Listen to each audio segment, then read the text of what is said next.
Craving for affordable and masarap na Hainanese chicken? Dito ako pupunta sa Hainanese Delights in Robinson's Galleria. Subok ko na to na masarap and I like their wide selection of affordable dishes. And only Hainanese rice for those with big appetites. First to try is this pork bun. Sweet, savory, tender pork in Quapaw. Next is yung kanilang star dish na white chicken. Ang sarap nito with lots of ginger sauce. And gustong-gusto ko yung spicy sauce nila.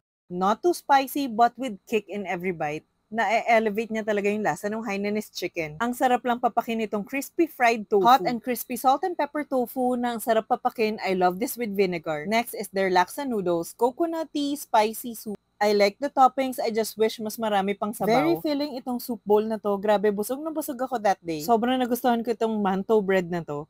Fried bread siya kaya light and airy on the inside and crispy on the outside. My kids love this surf and turf dumpling. Meaty yung loob, hindi siya puro extenders. Itong fluffy egg rice naman yung pinaka nagustuhan ng son ko. Fried rice siya sa loob, covered with fluffy egg. Masarap yung fried rice niya and perfect dito yung mga dumplings na ulam. At kung galing kayo sa labas at sobrang init na kayo, marami ding coolers na ino-offer ang Hainanese Delights. They have mango shake and white halo-halo. Sakto lang yung pagka-creamy ng mango shake kaya sobrang na-refresh ako. This halo-halo is on the sweeter side for me, but I like it because it's so creamy and cold. Para na siyang may nakahalong ice cream and sobrang siksik sa sahog. Boss, kayo, anong favorite niyo sa Hainanese Delights?